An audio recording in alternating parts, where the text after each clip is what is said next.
Eh bien, bonjour à toutes et à tous.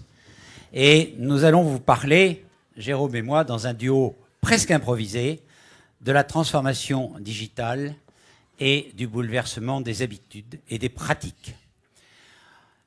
La révolution digitale que nous connaissons est une révolution véritable qui s'est faite très rapidement et je dirais presque sans qu'on s'en rende compte.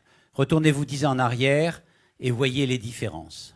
Et cette révolution qui s'applique à toutes et à tous partout dans le monde transforme complètement les entreprises et leur vie. Première remarque, le monde de l'entreprise, en tout cas en France, n'a pas suffisamment évolué et les entreprises ne sont pas suffisamment digitalisées. Or, l'évolution du monde actuel impose que tous les acteurs évoluent extrêmement rapidement et là, nous avons beaucoup de travail à faire. Le deuxième point, c'est que cette transformation impacte la totalité de toutes les entreprises, de manière globale. Ce ne sont pas des fractions que l'on va transformer, numériser, digitaliser, c'est la vision complète de l'entreprise, c'est sa culture, c'est son mode de fonctionnement, c'est quelque part son essence. Ce qui veut dire que cette transformation doit être sentie, voulue et mise en œuvre par ceux qui dirigent l'entreprise, celles et ceux qui sont les entrepreneurs ou dans des entreprises de taille un peu plus grande, des comités exécutifs. Et il y a un énorme travail à faire là-dessus.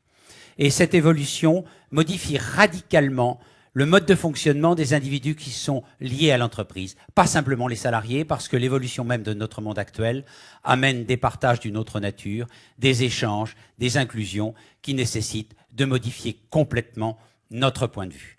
Et je vais passer la parole à Jérôme qui, par son métier, par son expérience, va vous en dire beaucoup plus. Et je terminerai tout à l'heure en vous donnant un mot sur l'évolution des quartiers d'affaires et en particulier de la défense. Donc Merci Jean-Yves.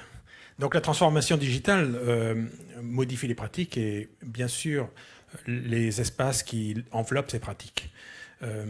Pour comprendre l'évolution des espaces, il faut repartir, selon moi, de ce que font les individus. Il faut se focaliser sur l'humain et voir quelles sont les transformations des tâches depuis l'Homo sapiens d'aujourd'hui qui travaille dans une société d'information, qui a des tâches qu'on pourrait résumer en 3 temps.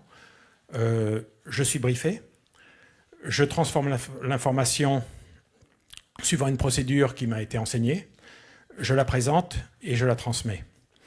Le job de ce qu'on appelle maintenant, nous, l'homo digitalien, dans une société qui est une société d'innovation, il est un poil plus compliqué. Il part en fait il n'est pas briefé, ça c'est la première chose, c'est qu'il faut qu'il aille chercher l'information dans un magma infini, informe, puis il faut qu'il génère des idées, et c'est pas générer des idées dans un petit bureau tout seul, c'est générer des idées avec beaucoup de collaborateurs pour trouver des solutions de rupture, co-créer un projet, là encore avec des collaborateurs, et non pas tout seul dans un bureau, et puis prototyper, et enfin lancer le projet. Donc ce process, si on regarde les tâches qui sont faites les unes derrière les autres, on s'aperçoit qu'un grand espace ouvert, déstructuré, des petits bureaux d'1 ou 2 personnes par-ci par-là, ou des salles de réunion classiques ne correspondent plus à aucune de ces tâches à réaliser. Donc, il faut réinventer les espaces du bureau. Nous, on ne parle même plus de bureau, on parle de connecteurs. Pourquoi de connecteurs? Parce que finalement, on s'aperçoit que le bureau, c'est anytime, anywhere. Donc déjà, il y a beaucoup de choses que l'on fait en dehors du connecteur. Et quand on va revenir au connecteur, eh bien, il va falloir faire pouvoir faire une grande partie des tâches dont j'ai parlé, ce qui va générer de nouveaux concepts d'espace, des espaces de stimulation, parce que si à un moment donné vous voulez aller chercher dans le bon endroit pour trouver des informations, c'est mieux d'être un peu stimulé dans le bon sens. Il faut trouver des espaces d'idéation pour générer des idées avec des collègues, et c'est pas dans une salle de réunion avec une grosse table de réunion au centre que c'est possible de faire. Bien sûr, co-créer pour pouvoir... des espaces d'hybridation pour pouvoir co-créer, des ateliers 3D pour pouvoir prototyper, et puis, bien sûr, des espaces de persuasion et de lancement. Voilà, donc autant dire qu'il ne faut même plus parler d'espace de bureau. L'espace de demain, c'est quelque chose qui n'a plus rien à voir avec ce qu'on connaît aujourd'hui. Merci. Alors, quid des grands quartiers d'affaires et quid de la défense, puisque c'est finalement l'objet des discussions de ces 2 jours. Vous le voyez bien, vous le sentez bien. Ce que vient de dire Jérôme confirme qu'il faut une évolution très importante et que nos anciennes tours sont devenues complètement obsolètes, comme d'ailleurs beaucoup de bureaux anciens. La transformation est entreprise, elle est entreprise très fortement. Déjà par un certain nombre de très grands utilisateurs. Au niveau de l'association que je préside, qui est l'association des utilisateurs de la défense, un certain nombre de nos membres ont déjà entrepris des transformations tout à fait spectaculaires. Je citerai entre autres, mais il n'y a pas que, bien entendu, la Société Générale ou AXA, qui ont fait, au-delà d'expériences, des transformations très importantes.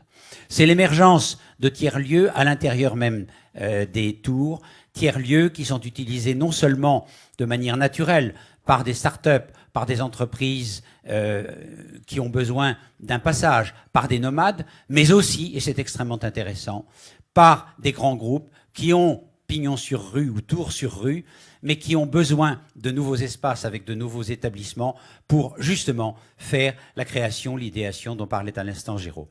Ces évolutions sont en cours.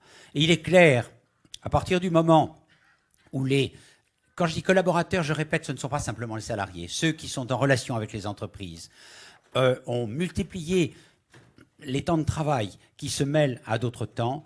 Les espaces publics doivent être modifiés. Ils ont commencé à l'être. Il faut qu'ils le soient davantage. Et on voit très bien pardon, excusez-moi, que les quartiers d'affaires qui sont gagnants aujourd'hui sont ceux qui ont cette capacité d'offrir des lieux publics. Car, ça n'est pas le moindre des paradoxes, aujourd'hui, le développement de la capacité de travailler à distance ne signifie pas la suppression des rencontres des individus, ça signifie au moins autant le développement des rencontres des individus, mais dans un autre contexte. Je suis extrêmement confiant.